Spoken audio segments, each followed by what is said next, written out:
favorite entertainers, but you're just a really wonderful guy to hang out with, because you've just got such an easy way of speaking to people. You've always been, in my estimation, I've always seen you support other comics, young comics coming up, and you've always made people feel good about what they're doing. So that's one thing I really appreciate about you, Rick, is that you've been, super supportive of other people, and that doesn't happen all the time. Yeah, it's always great to get to meet somebody who is a comic and a legend. That doesn't happen often. Comic usually just means by the time you get on, it's just other comics in the back. But not that. No, you're the comic, and I witnessed this. Everybody comes out of whatever room they were in, they've got to see what Overton's doing. That's the real experience, and I witnessed that. I remember that happened at Pins when you were doing something on Ventura Boulevard, and everyone's like, "Oh man, we can't even believe Overton's here!" So you make a big impression on us, and I'm just gonna say, oh my God, I'm a huge fan of yours. Of course, my favorite kid you've ever played is Jimmy from Nice Dreams. I mean, that's just Buds. What an inspiring character that stands the test of time. It's to someone like me, that's huge. But guys, I mean, Willow, Groundhog Day, Year One, The Tripper, that was a great movie when you played the mayor, I believe. Odd Jobs, Eight-Legged Freaks. I loved Young Doctors in Love. That was a cult classic. I'm just naming these off because I'm a huge fan. Dinner for Schmucks, Gung Ho. That was a great one with Michael Keaton. Earth Girls Are Easy, Beverly Hills Cop, Mrs. Doubtfire. This guy has been in everything. That's just the movies, folks. And I'm going to give you a talk, Rick. I'm just telling you how much I love your stuff. When you were on Curb, The Single Guy, who remembers that? The Edge, what a great sketch comedy show you were on. And work doing Edge, but it was worth it. And Julie Brown just had a birthday. Happy birthday, Julie. And yeah, we were changing makeup at a rate that was at vaudeville backstage sketch pace, but they were burning through brand new swing sets, which was one of the big expenses, because it was jump from here, jump to there, but sometimes there was no set for it. They had to put brand new sets together just for this one 3-second thing with what someone is doing right now. And that got and Merkin his brain was good. David Merkin is writing all these hilarious, Chewbacca combing a bald spot, and what is doing right now. There was some fantastic stuff. It just, budget-wise, it was getting to all these new sets and locations. Every other sitcom is those cameras just sit there in the living room with cables until rehearsal day is done with camera blocking, and then shoot day, right? And a lot of times it's just walking around. It's a whole different budget when you're inside. So because that show went everywhere for a half hour, it was very expensive, and it just, I mean, what a cast. I mean, you had Jennifer Aniston, Wayne Knight, Julie Brown, just really just a tremendous group of people. And it was very funny. Fortunately, I have a couple on DVD that I taped. Tom Kenny was on it. Yeah, it was great. Yeah, it was great. And also too, we have to mention, Linda, on Seinfeld, you're the Drake. You got to love the Drake. I mean, a small part that really became Seinfeld, pop culture. It became a big part of the Seinfeld world. You're also one of my favorite characters. Who else could play Rufus but you in Bill and Ted's TV show? You should have been in the new movie. In my estimation, the mantle was handled to you, from Carlin to you. Man, you did a great job as Rufus. I had fun doing it. It was a fun time, and it was like 89, 90 kind of special effects they were using. They were just starting to come up with brand new ways to do everything. So it was the earliest days of all the TV effect, blue screen stuff, Yeah. That was fun. It was so cool.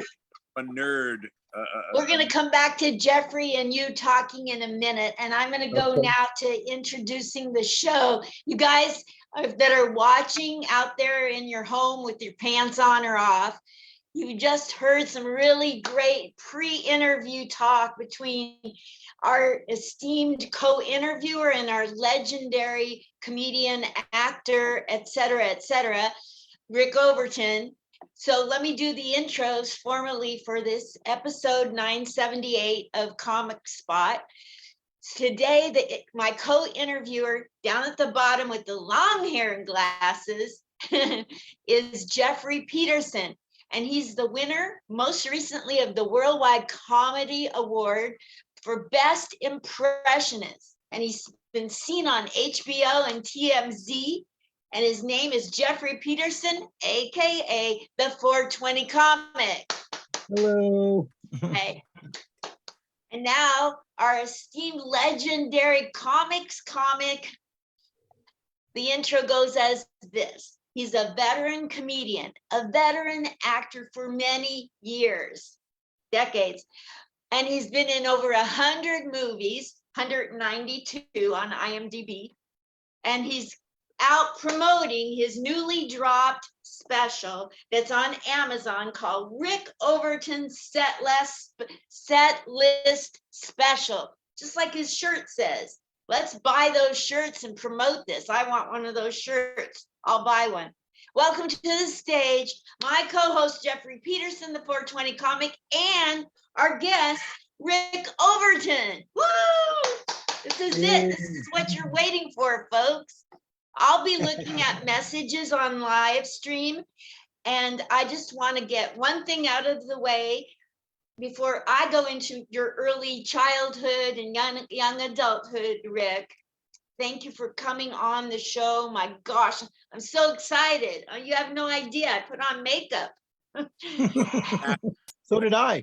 Hey, you too, Jeffrey. You're all both lovely. Oh, thanks. You both, makeup has done the trick for both of you. Yes. We have one thing I have to get. There's no use. You have a friend, a longtime friend, Steve Young, and he wanted me to ask a question that's not at all in Jeffrey's wheelhouse. He wanted me to ask you, in your career, who was your favorite actor to work with, and who was your favorite improviser to work with? Good questions. I don't have a favorite for actors. It's always very difficult to ask someone about what their favorite is when they have so many people that they love and work with. Often you'll find people just simply can't answer that one. Yes. That's a possible question. Yes. They're good people. And I wouldn't want to be off a list just because someone had to pick one. Good point. Good point. I'd like to be included because there are a bunch of people that someone likes, so you don't have to choose, So Yes. I will say, though, my favorite improviser, probably Robin Williams. I'd have to Williams. I find improv together on stage. Decades. That doesn't surprise me. And I've been so fortunate to work with, my mentor was somebody that worked with Robin Williams and Richard Pryor. That was Vic Dunlop. And you know how great Vic was. And he taught me a lot about improv. First guys I did comedy with in California when I first moved out.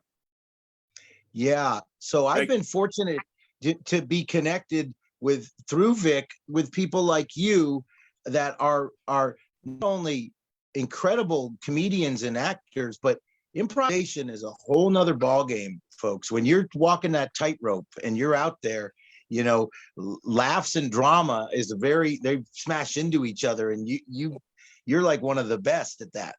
Oh, well, thank you.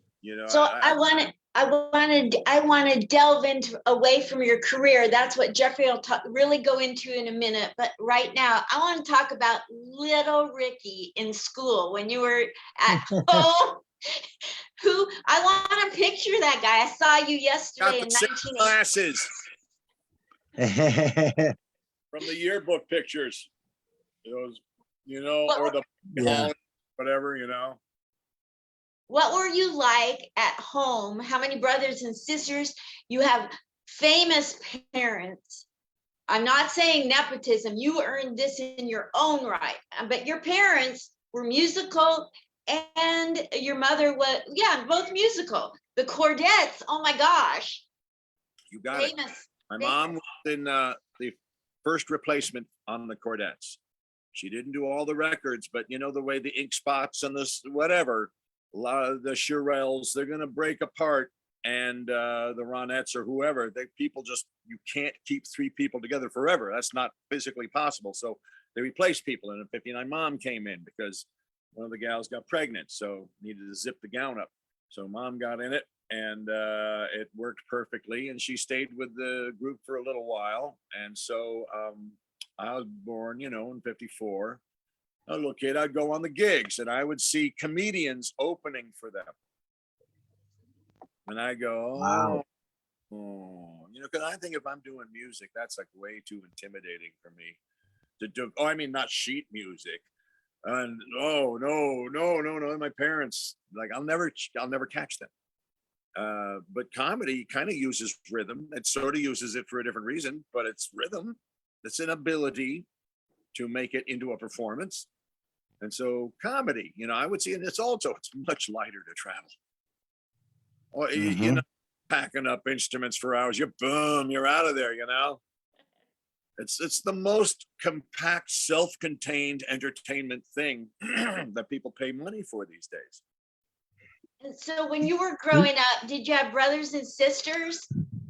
A brother, 9 years younger. Wow. Musician. Musical, look up SX Overton on YouTube. Will do. That channel. And it's him A to Z, playing every single instrument on it, like Todd Rundgren style. And So cool. yeah, his own composition. It's him. He's the only person involved with all these brilliant songs. So this leads me to a question, Rick. I'm one that there's not a lot of comics that open for rock bands. I still do. I open for rock bands. I just did it over weekend at a festival, and you used to see these comedians. That used to be a standard. It would be a comedian and a music performer. I did that. And even into the '70s and stuff. Did you ever do any of that kind of stuff in front of rock bands, like festivals? Not a lot of festivals really, but I did do opening for music acts. I opened for Elvis Costello. I opened for how cool. John Cougar. I opened for 10cc. Wow. That is fantastic. That's not an easy thing to do, to go to convince an audience this is going to be funny. Times hipper, than like if you have a big band shell with people who are kind of family people but wanted to see the music. That's that's almost like you're on an ocean liner now. You got to watch your stuff, right? And so you hit and miss a little bit in the beginning, and then you find a way to tune it in by the end. And sometimes they didn't want to see the comedian. Right. Sometimes they had the drugs all time, so you're not exactly. It's like when I did comedy at Burning Man, someone said, "Are you really doing comedy while we're tripping?" I said, "Yes, I am doing comedy while you're tripping. This is all about." But I want to go back, Jeffrey, if you will. I want to go back to your childhood, Rick. I want to know when you first made your family and people at school laugh, and when your talent. In school, Jonathan Winters, boom, there he was in my head. Dad was a jazz musician, Hall Overton. He arranged for Thelonious Monk, and the whole point of being one of these cats and being cool means it's what you don't show rather than what you do. So you don't get to be the wild, crazy guy. You got to be the all right, cool guy. That's not always the funniest thing. It's just the coolest thing. They aren't always friends in entertainment. Sometimes they are opposing forces. So I think a part of his subconscious was like prepping me in a way to fulfill this other piece of the puzzle. And I loved it. by the way, it kind of, not every time does a father hand the things, Monday, son, this will be yours. Well, I don't want it. I did want it. So, and it was not really handing the family business down. It's like here and then off to the side. Absolutely. Other gig that was the part of the dream, and mom had hilarity in her and great word play and timing, and her understanding of the English language was exceptional, That's brilliant. And so I guess I aimed it all. I tried to funnel everything I knew about what I knew so far into something, and it couldn't be anything but storytelling or comic. what made you decide that you're going to do improv and stand up both? How did that happen? Jonathan, and Peter Sellers, and knowing that he improvised some stuff on camera, that really stuck on my head. Did they let you improvise on camera? Uh-oh. I'm gonna try some of that later. And so at least half of my IMDb, they let me play a little bit in the scene. And you guys, if you're studying improv out there, you want that Fred Willard, like, golden ticket they give you, where the guy just goes, no, just roll. Just let him do it. You want that so much, you don't even know how much you want it. They trust you that much, they're just gonna let you kind of go off in a scene. And then when they go cut, everyone busts up. That's one of the best things in the universe, It's so interesting you say that. But my brother was an extra on Father's Day with Robin Williams, and he said the director would let Robin do the scripted take, and then every take, now do it your way. Yeah. And then they would decide which was better. And so Robin, of course, was always like, yep. Yep. What, Rick? Everything he did. Yeah.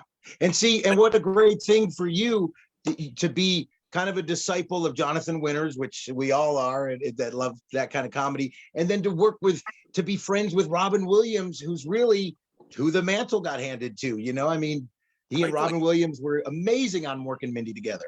Amazing. And so how neat is that, where your life went from looking at Jonathan Winters, and then all of a sudden now you're working with the guy that Jonathan Winters like inspired too. So that's so great.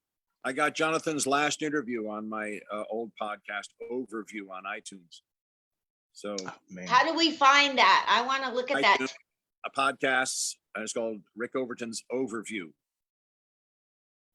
That's so great. That's so great. What a larger than life guy. But it would turn out to be, I'm very grateful I got it. And you listen to how clear he is in this interview, and that it is his body that fails him, not his mind.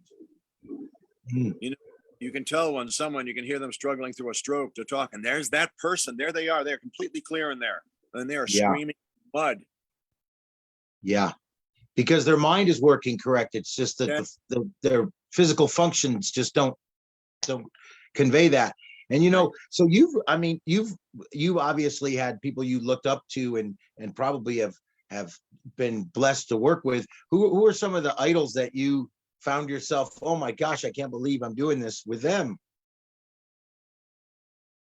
I would say working with Billy Bob was a lot of fun on Astronaut Farmer. Oh my gosh, so cool. Blowout fight argument with Billy Bob Thornton. Come on, right? How cool. Yeah. Yeah. Look, working with Ron Howard, working with George Lucas. That's pretty yeah. Comedians act like me and Kevin, we're all cool on the set, and I get in my hotel room and I go, holy shit, I can't believe I'm doing this right now. This is Kevin Pollak, cool. you guys were phenomenal together. Two of the best comedians around. You guys you barely had lines. You were just like, oh, no. You guys were just amazing at that. And also, like, you're such a chameleon, not to take over here, Linda, but this guy is such a chameleon when it comes to acting. You could play the nicest dad, like in Bad Teacher. And then in Year One, Harold Ramis's movie, you are a tough, centurion. I mean, you I'm don't working forget how for- big you are. Yeah, man, can't be a dandy working for Vinnie Jones. Right. Yeah, you're working with Vinnie. You got Vinnie Jones in your face. Right So there. I'm like him like this. I hope you don't think I'm taking the piss out of you when I do it like this. I'm just trying to find my guy that's like the same place you are. Please don't headbutt me.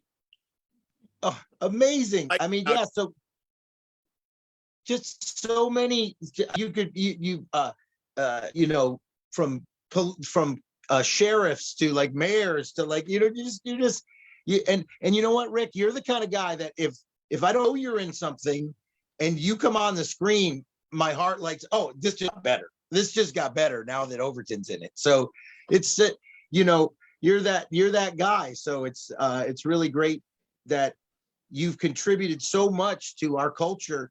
And most recently, I've got to say, Linda, I don't know if you watched I'm Dying Up Here like I did, but Mitch was a phenomenal character. Emmy award, should have gotten an Emmy for that, buddy.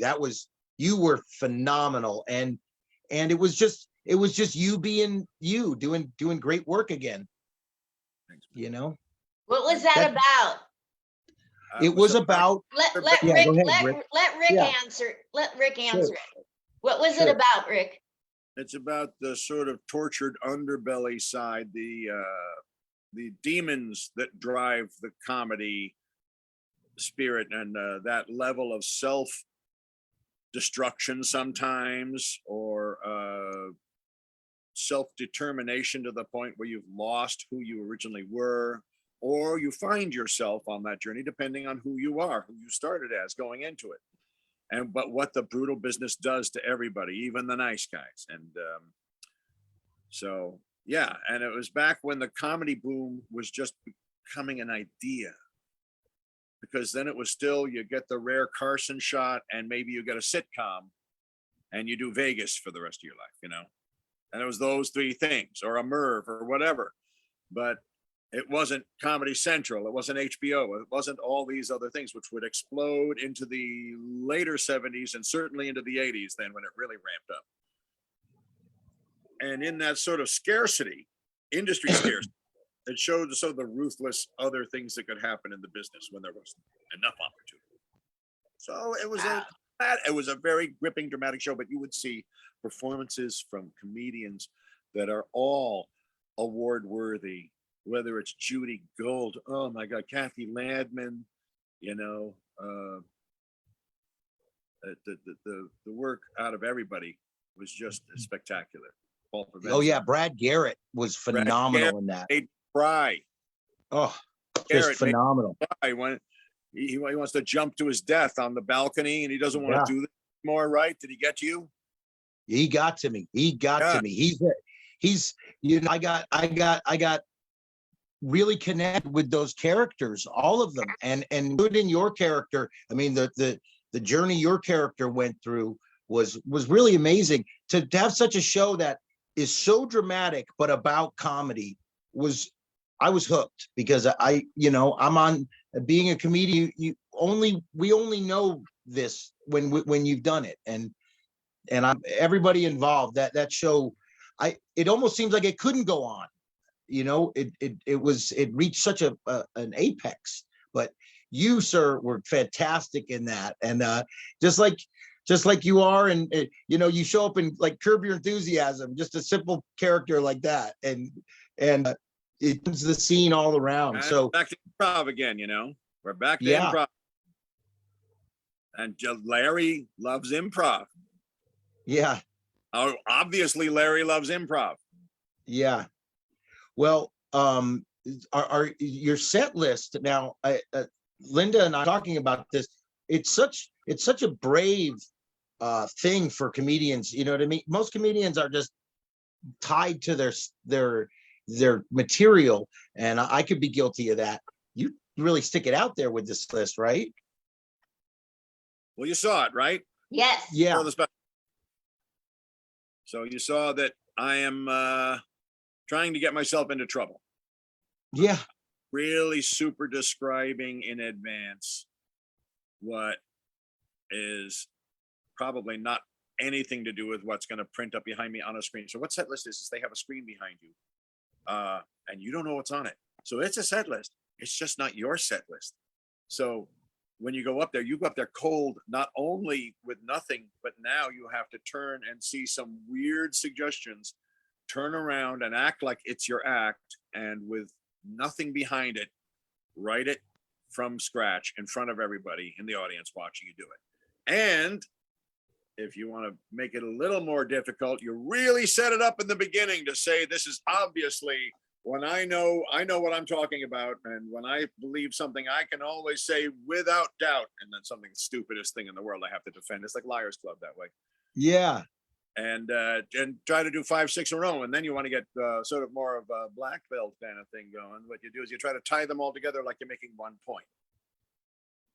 It was That's brilliant, just brilliant. I loved every minute of it. I did. Oh, I thank learned you. so much.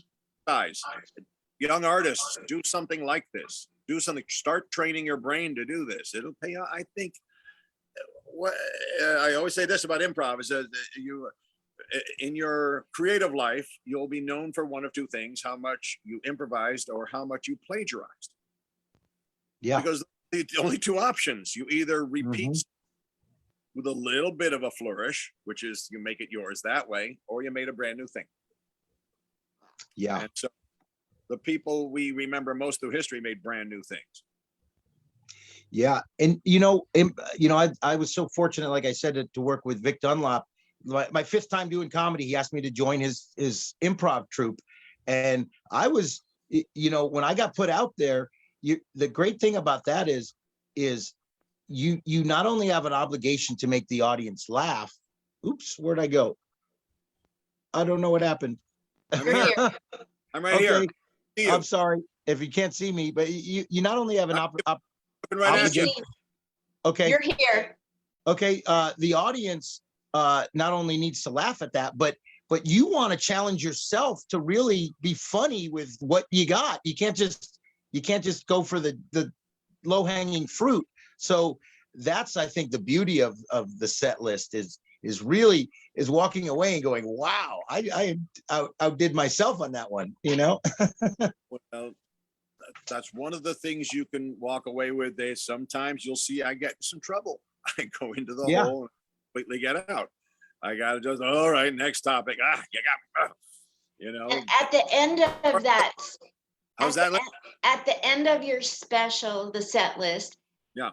they have 2 men with microphones asking you questions, and you're willing to talk about where you go in the hole and how you knew you were there and what you did to get out of it. And it's so, talk about that.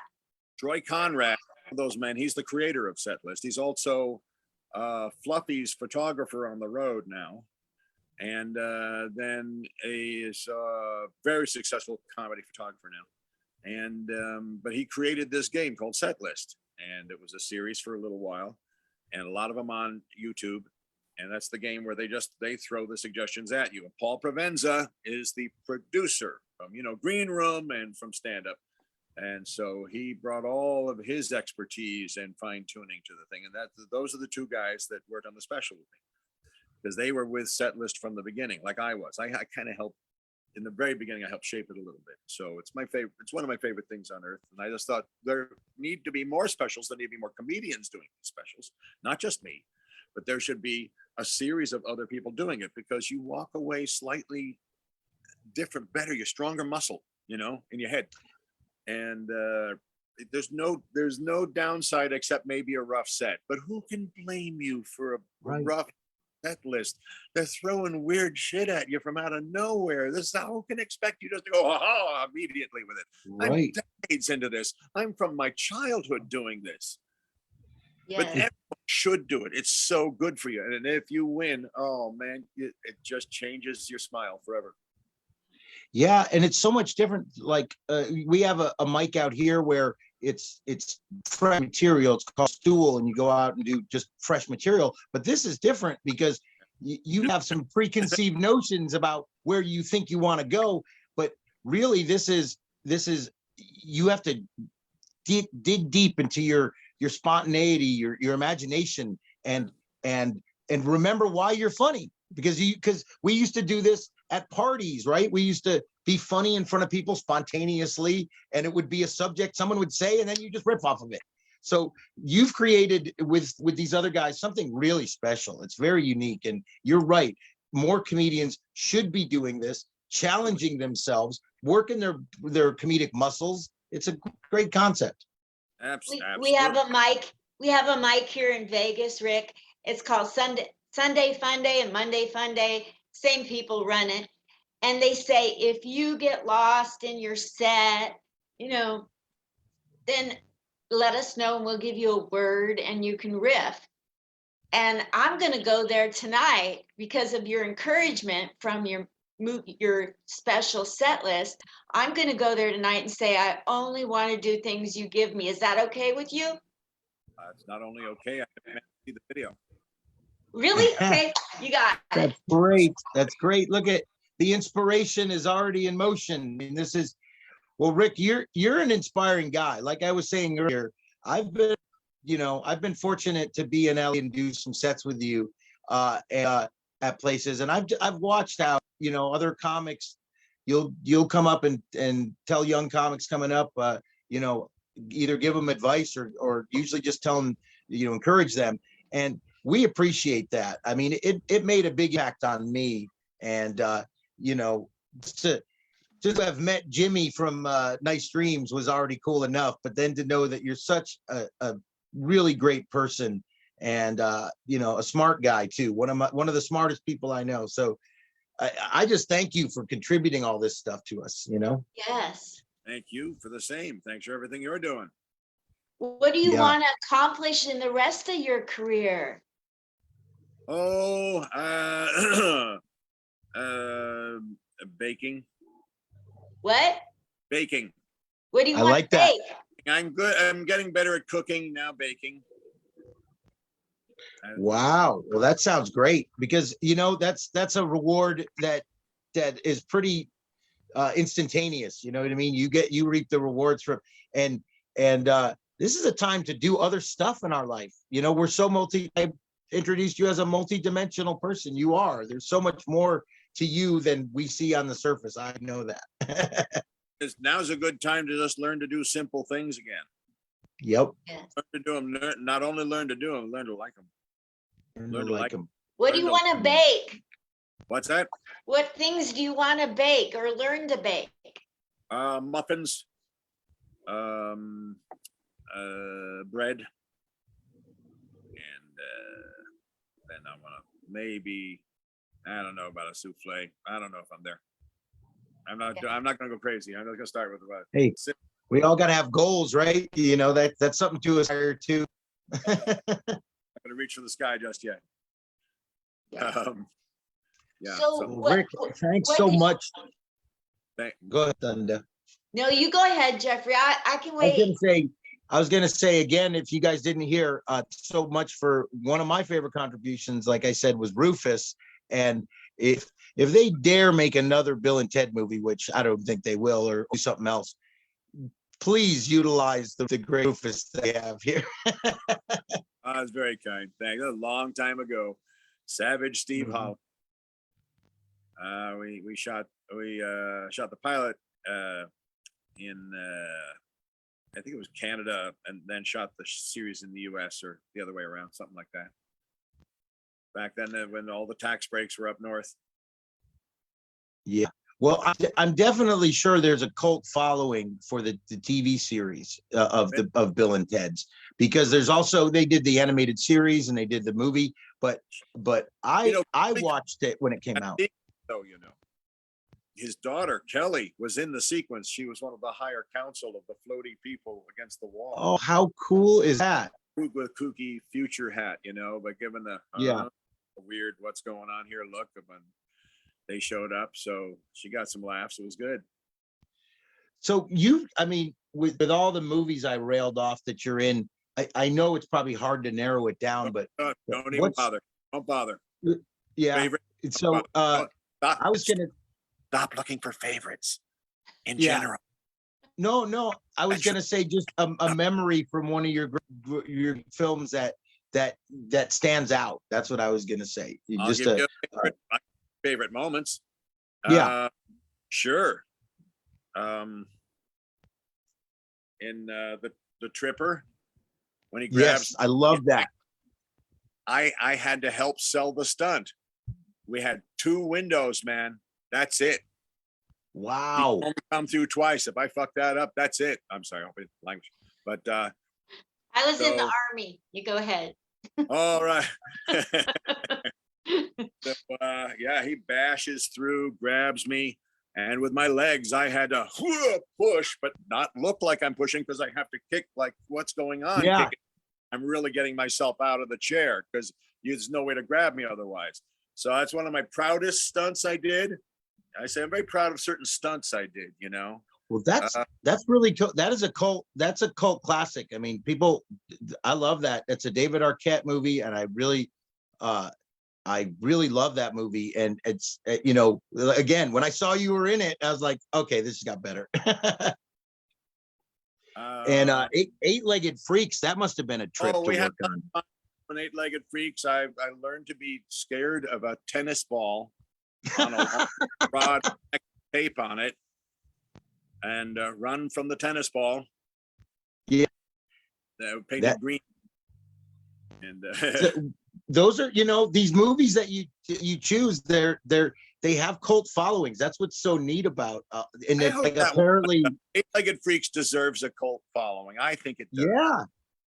yeah, and I think that's what sets you in a certain you know, tone with people. You see you as this guy that you know pops into these films, and they might know your name like offhand, like, but you're just one of these great character actors that shows up and stuff.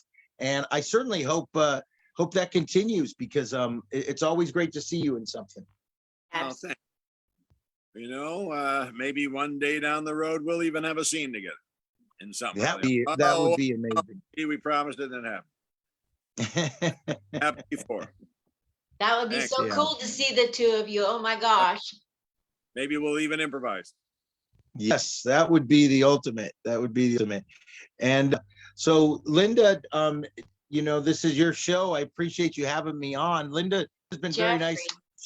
She had me on with Dr. Katz and with my buddy Murray, the Langston, the Unknown Comic. So to be on here with you, Rick, really meant a lot to me personally.